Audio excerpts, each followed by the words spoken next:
Hello everyone and welcome back to the channel and the next video in the series covering the DCS Mission Editor. I've had a request from one of my viewers called Pocket Edition to run through base capture. And what I'm going to do today is I'm going to show you how to capture an airfield, and I'm also going to show you how you capture a FARP.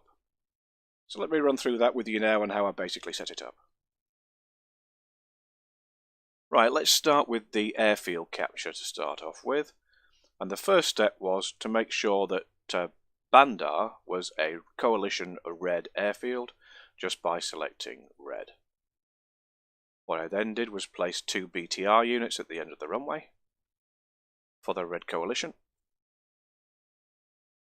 Don't know why it's saying BTR 60s, I want BTR 80s.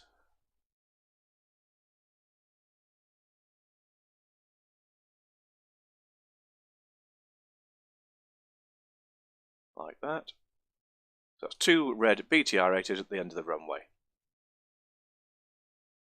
I also placed an M1A2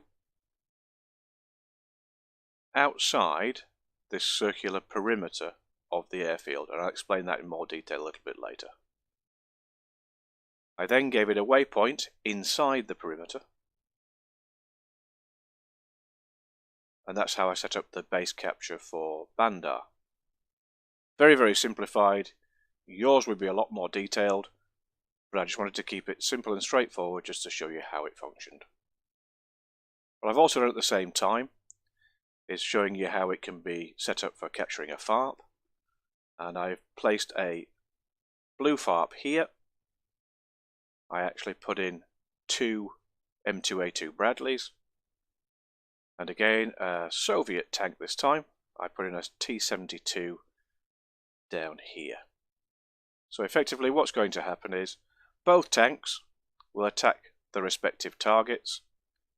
Once those targets have been destroyed, they will move towards the central location of either the FARP or the airfield.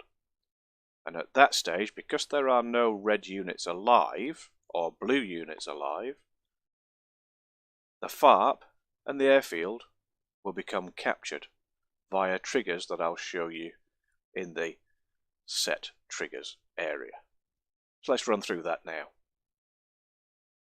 You by now? We're in here all the time. Ignore these 2 triggers here, because I'm about to run through the trigger setup. I put those in for the sake of this particular video. You only need 1 trigger per capture.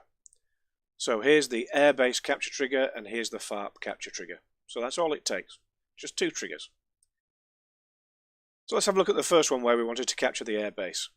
It's a one-time only event, airbase capture, I called it. And then the event this time, you'll have seen in previous videos that it's always a non-event. On this particular occasion, it's on base capture. So we select the drop down to on base capture. Now the condition that has to be met, I selected coalition has aerodrome, and there it is in the drop down, coalition has aerodrome, and selected that. So when the blue forces capture the airfield, I have to select blue, and then I select the aerodrome from the drop down list, and it was Bandar in this particular occasion. Then what I wanted to happen is I wanted to send a message to everyone that that airbase had been captured. I also wanted to put a sound out again just to capture people's attention, because when you're flying around sometimes you miss the text messages at the top of the screen. The first message, I selected message to all.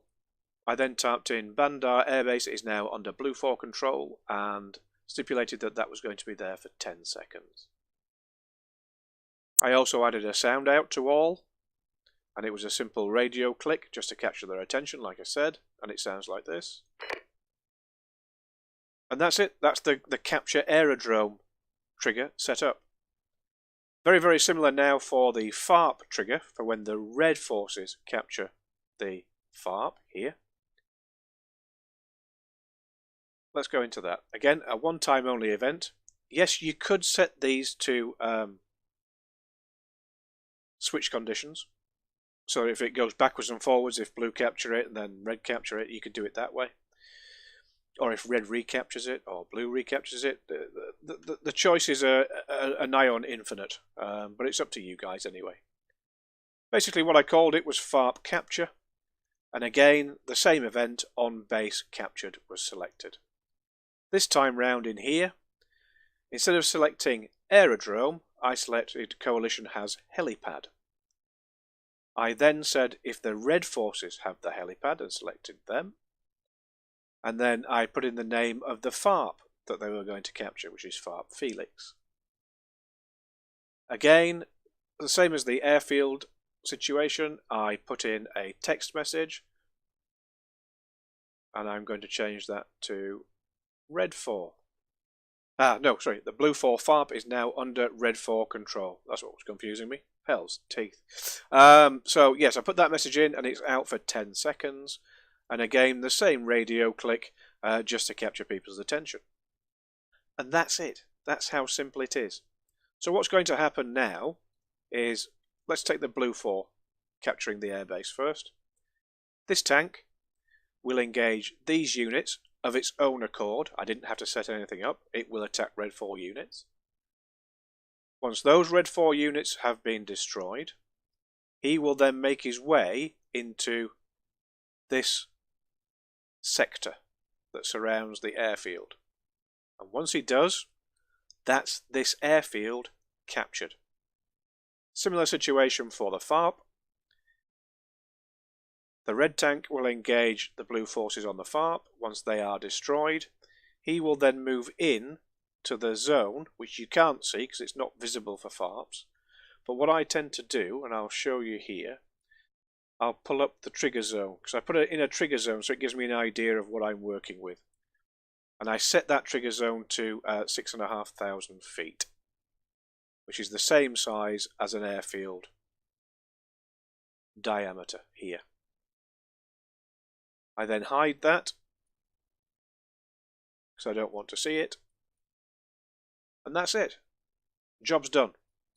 So blue forces will capture this airfield, red forces will capture this FARP. So let's show you that in action now. Okay, we'll watch the airfield capture in progress first off.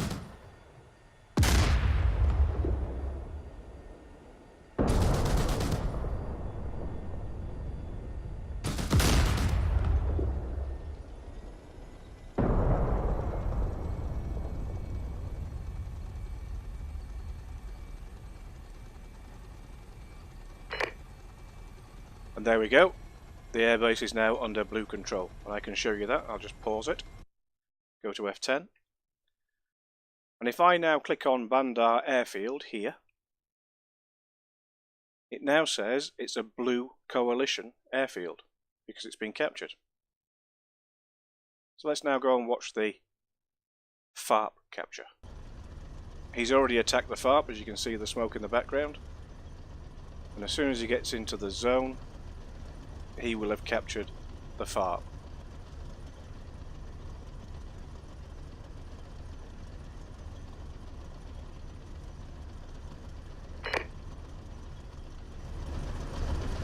There we go.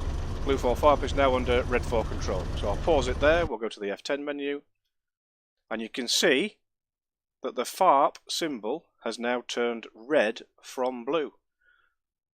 So that shows that that FARP has now been captured by this tank. So I hope that was useful for you and it gave you something to think about. And I appreciate your subs and watching, and I'll see you back here later. Cheers now, bye.